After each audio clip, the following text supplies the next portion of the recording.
Welcome to Season 3 of eCommerce Fastlane, Episode 83. Welcome to eCommerce Fastlane, the podcast show to help you build, launch, grow, and scale a wildly successful e-commerce company. Listen to real conversations with proven practical strategies and success stories. Learn how to generate more traffic, more sales, more profit, and customer lifetime value for your Shopify store.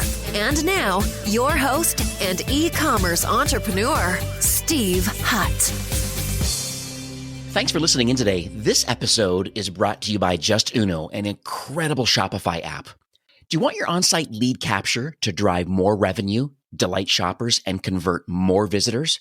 Then you have to check out Just Uno. They're an on-site visitor conversion platform that has been designed to help businesses like you collect more leads and take their customer journey to the next level.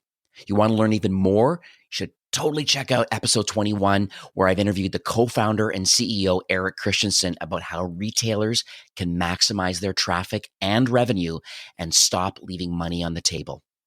You know, getting the promotional strategy isn't always easy, and that's where Just Uno Plus comes in. You get exclusive access to AI-powered product recommendations, plus a dedicated conversion strategist for support and optimization. And for listeners looking to take their business to the next level, Just Uno is now offering 15% off exclusively for eCommerce Fastlane listeners. So go to justuno.com, use the coupon code Fastlane15. That will give you 15% off, and you can start optimizing your conversion rate today. Hey there, it's Steve, and welcome back to the eCommerce Fastlane podcast. Now, this is your first time listening. This is an e-commerce show where we have honest and transparent conversations about building and thriving with your store, powered by Shopify or Shopify Plus. New episodes are available each week with your favorite podcast player through iTunes, Stitcher, Google Play, and Spotify, or you can also sign up online at ecommercefastlane.com and be notified when a new show is being released. Now, my guest on today's episode is Matt, who is the founder and CEO of a brand called Enquire Labs. And they're a marketing analytics Shopify app that helps build and launch attribution surveys. Now, it may sound complicated, but this episode is very interesting. And I have quite a few brands that are using this solution. So that's the reason why I asked him to come on the show and share what his solution is actually doing and helping these brands create more impact and be able to look at their data and to make some decisions. Now, if you're not familiar with it, it's basically a survey that lives post-purchase. So someone makes a purchase, and then this survey that comes up, and it helps you as the brand owner understand, where your customers are coming from. And it really just asks one simple question: how did you hear about us? Don't be shocked, but that's the only question it asks, because the amount of data that you get out of that question is actionable. And the nice thing too, Enquire also has a new suite now of analytics that goes on top of this survey data. So now we're able to combine both the survey response data along with your e-commerce data. So it's pretty interesting how this all works together. So let's jump in and learn more. So hi, Matt. Welcome to eCommerce Fastlane. Thanks, Steve. Great to be here. So let's talk on a high level. I mentioned at the top of the show, but love to hear it in your own words. What sort of problem do you believe that Enquire is solving for Shopify store owners? E-commerce merchants pretty much constantly trying to figure out which marketing initiatives are working best. They're most likely advertising on a few channels. And the way in which you measure this is simply just called attribution modeling. And there's a whole slew of attribution models that merchants use to try to understand which channel is performing. Whether that's looking in Google Analytics, through last click, or using Facebook's attribution pixel, it really just runs the gamut there. But with all attribution model, there's essentially two major blind spots that we like to focus on at Enquire. And the first is that a huge chunk of customers pretty much seem to come out of nowhere. And every merchant would be familiar with this. And that's kind of your direct conversions in GA or your branded search. Like, you just have no idea where those customers are discovering your brand. Right. So that's kind of point one. And then the second point here is a lot of these advertising platforms are what we call just grading their own homework. So Facebook's conversion data is reported by Facebook. And there's obviously some problems that go along with that. So At a super basic level, like we built Enquire to solve both of these blind spots. And we do that, as you mentioned, with a very simple customer survey with the question, how did you hear about us? And with that, we pretty much allow the merchant to understand which channels are really driving that top of funnel traffic and conversions. Yeah, and I do have quite a few brands, like I said at the top of the show, that are using your solution. So it's and it's so interesting looking at the data and looking at people's answers to that one simple question, and then it's honestly very actionable. So let's dig in a little bit into, I guess, your journey. You're a co-founder, and leading up to the launch of Enquire. What do you believe uniquely positions you and your co-founder, I guess, number one, to have the desire, and then number two, to have the expertise to want to create this platform? Yeah, totally. So I guess just to start, Enquire was actually a pivot out of a same-day delivery platform. My co-founder and I started in 2016. We worked on that for about a year and a half. And while we were kind of bringing that to market, we had about 20 customers.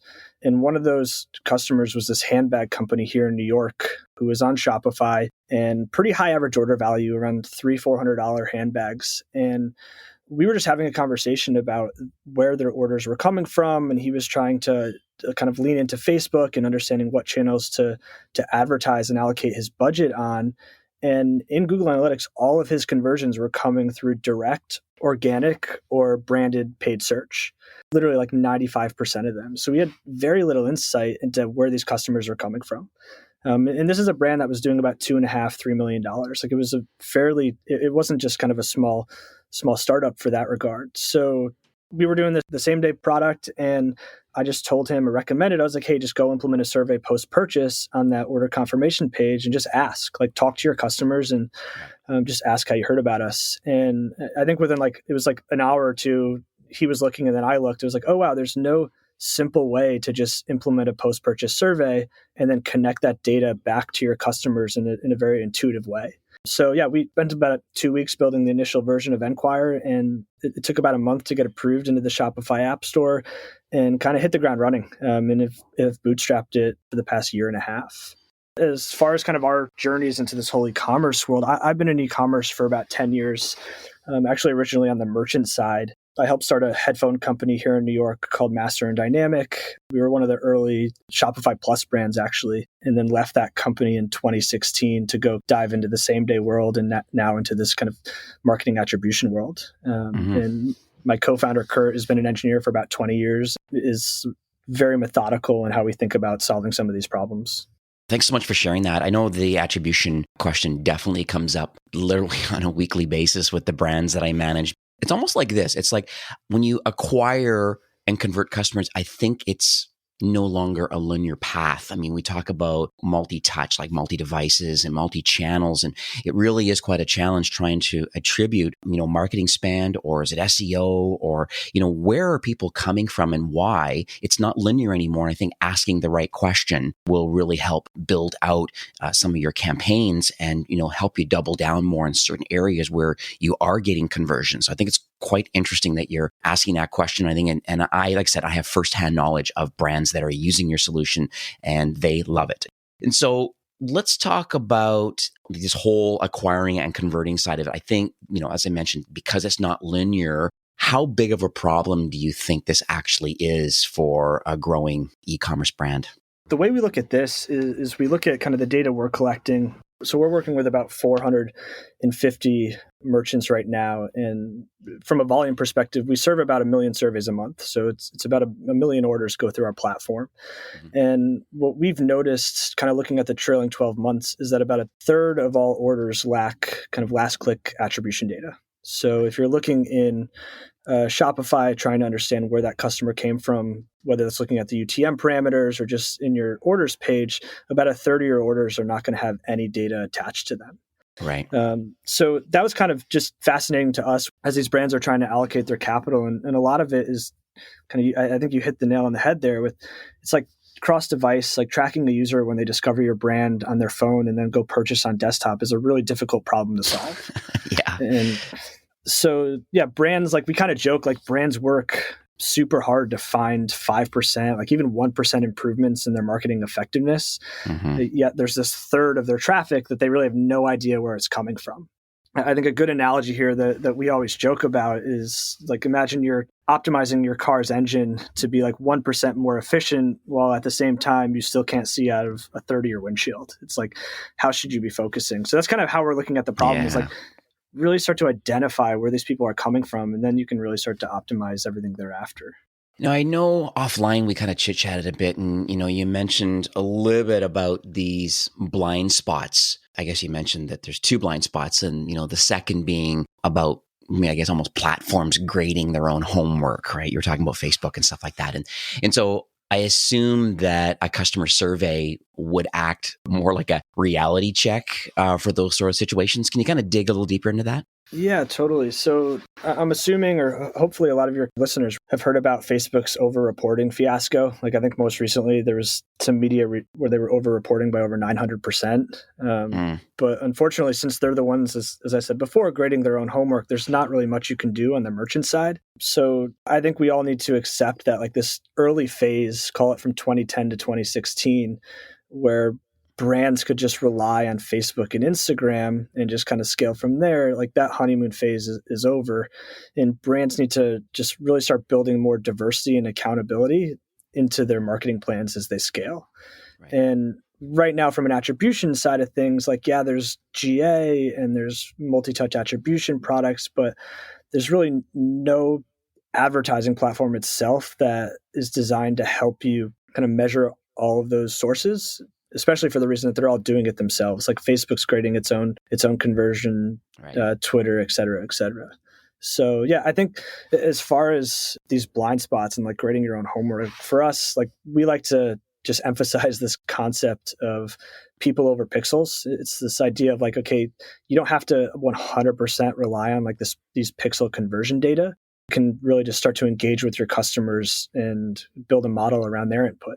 And with that, like, there's obviously no right attribution model. Like, one customer, it could be that recommended from a friend, or it could be that ad, that kind of that last click ad. Like, it's really difficult to tell. And all these attribution products are just aggregating and averaging the weights of all these media touches, when in reality, it's just impossible to tell. And then I guess the last point there is word of mouth is still this elephant in the room. Like, if you want to lower your CAC and just drive your brand's growth, like, there's no bigger driver than word of mouth. And it's literally impossible to measure word of mouth. Like, you can potentially use a referral tool that incentivizes word of mouth. As far as knowing which customer came to you because they heard from a friend is impossible to tell unless you just ask. Yeah. Well, it's great advice about, talking to your customers. I mean, it's very obvious, but let me be devil's advocate just for a minute here. And I'm going to ask you a question, like, why would a brand want to make a strategic decision to maybe not survey their customers? Yeah, well, I'd say at least in 2020, it's probably like the worst time in history to maintain a policy of ignoring your customer's voice. Like, I think that's where we are today. Everyone talks about building community and engaging with your customers. So strategically, that, like, I wouldn't recommend that.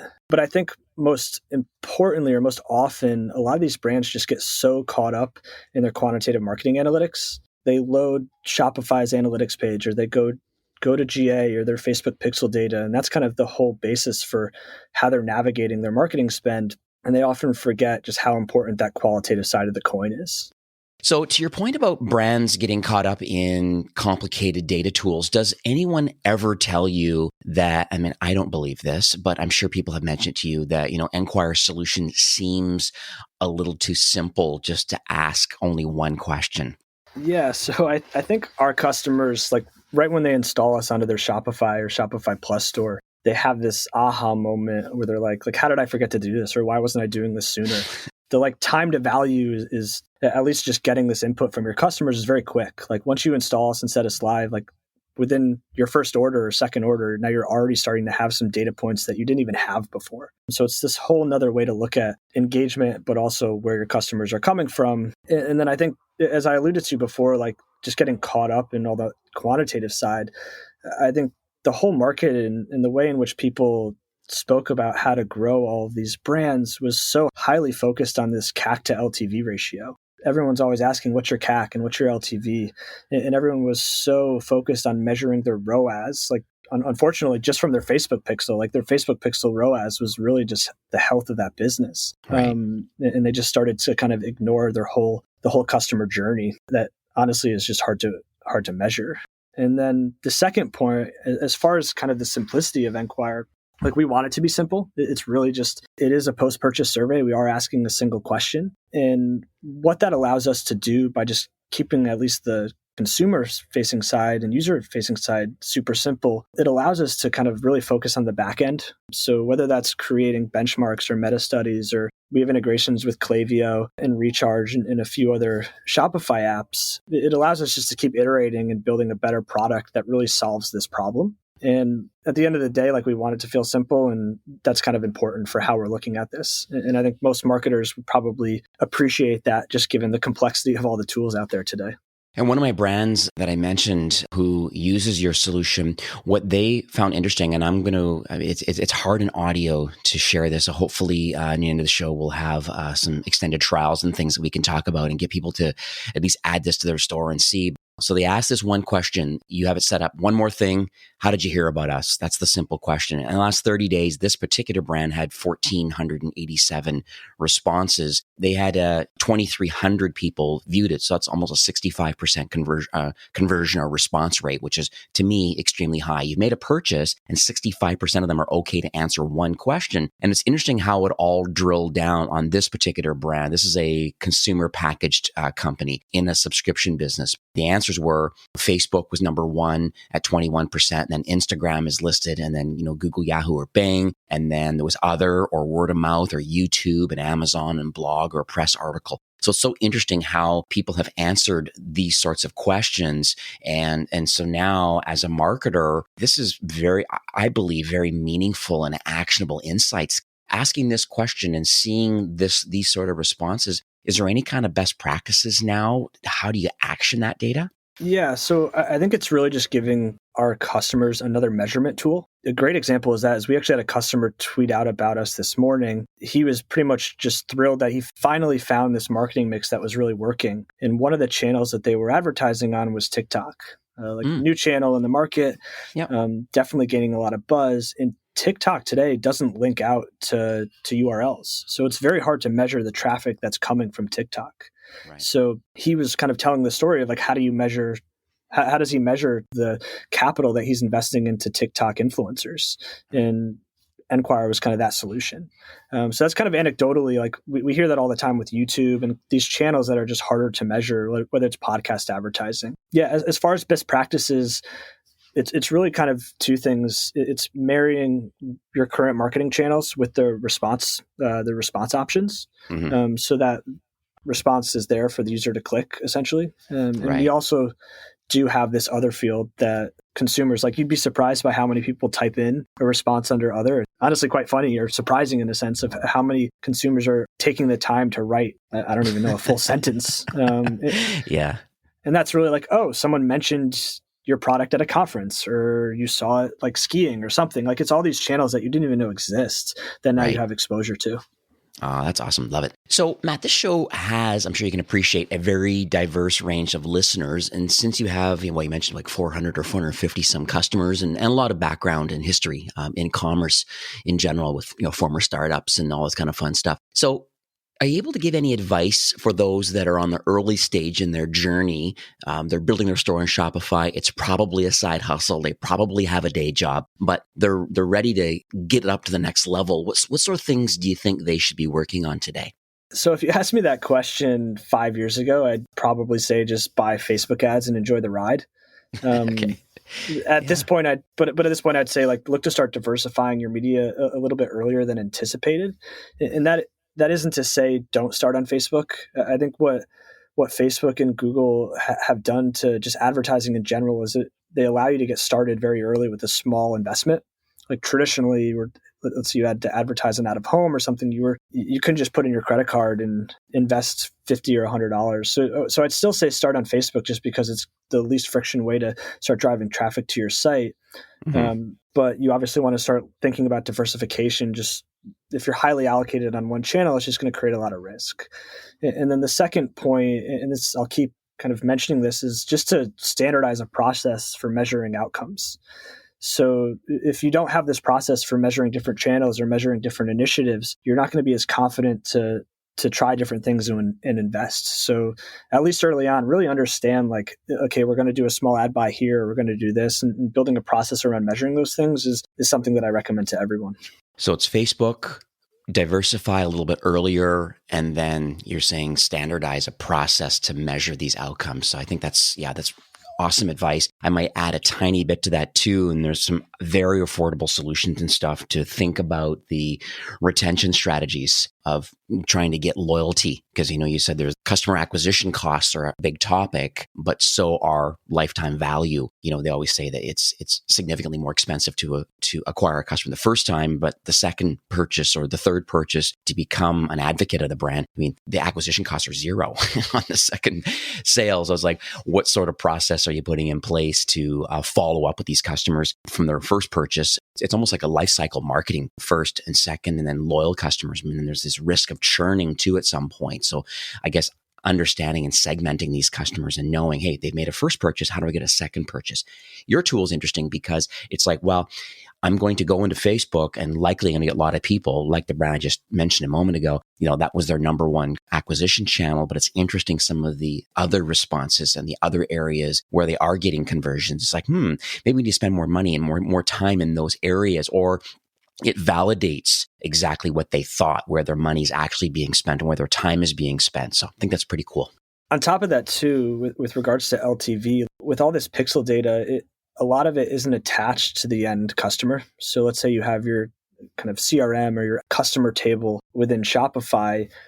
The pixel data is attached to an order, but as far as that like first discovery of the brand, it's hard to look at with regard to your full customer list. Mm-hmm. So one of the things we see our customers doing with Enquire is, okay, they've answered the survey. Now you know this customer and how much they've spent over their entire lifetime with your brand. And you could start to model LTV based on discovery instead of just kind of this last click or 28-day click, whatever we want to call it, which a lot of these platforms are optimizing towards.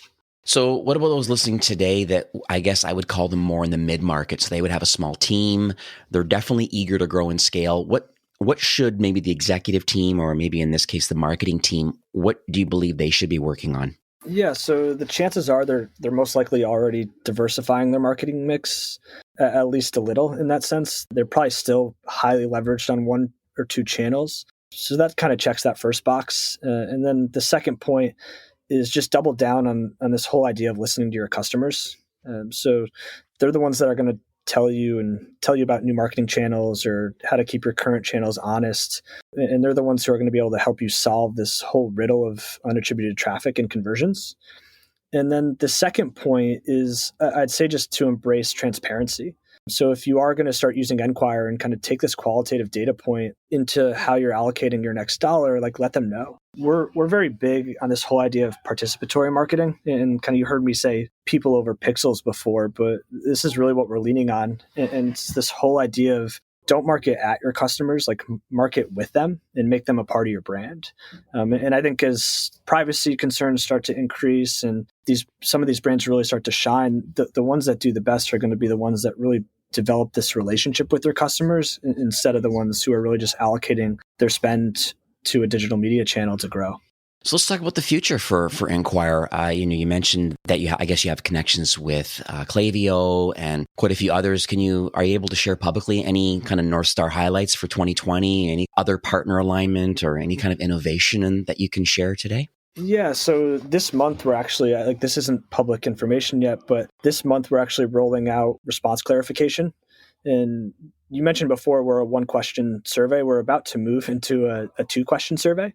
And what that is just clarification on a response. So we have all these customers who are advertising on podcasts or working with TikTok micro-influencers. And yeah, the consumer can select podcasts, but it's like, which one?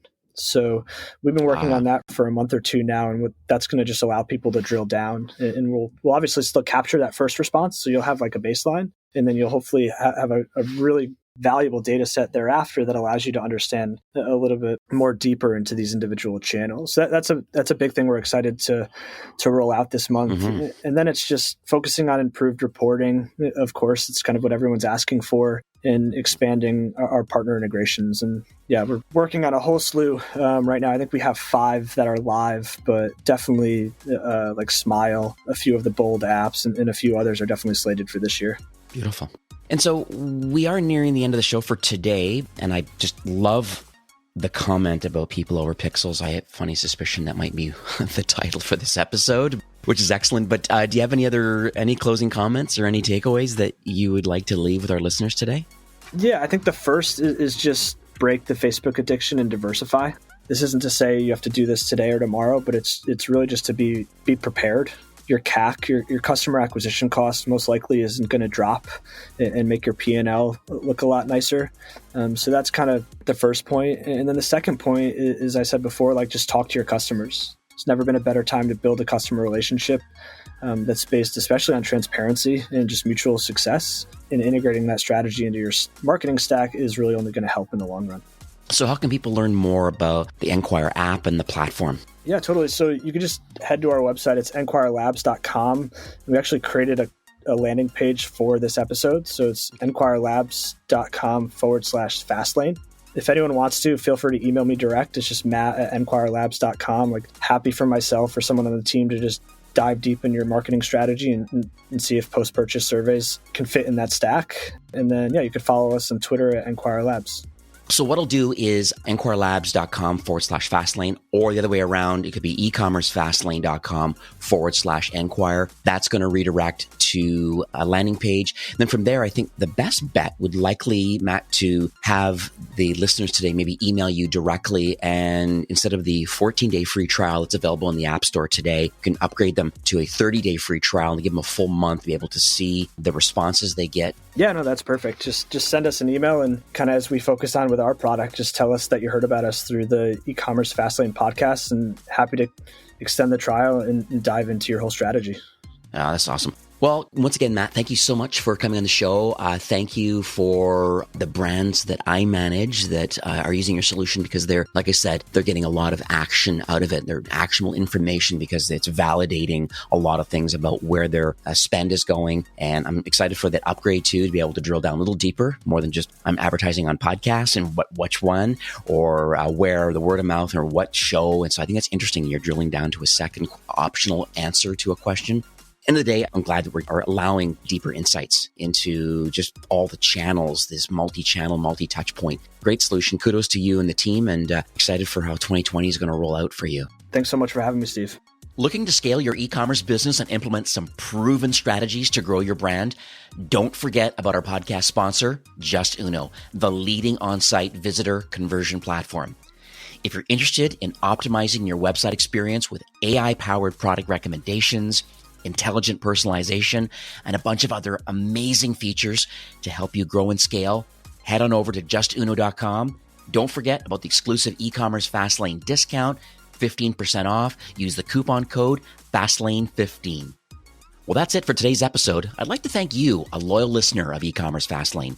It's my hope that this podcast is offering you a ton of value through growth strategies, tactics, and exclusive insider tips on the best Shopify apps and marketing platforms, all with my personal goal to help you build, launch, grow, and scale with Shopify. Thanks for investing some time today and listening to the show. I'm so proud and excited that you have a growth mindset and are a constant learner. I truly appreciate you and your entrepreneurial journey. Enjoy the rest of the week and keep thriving with Shopify.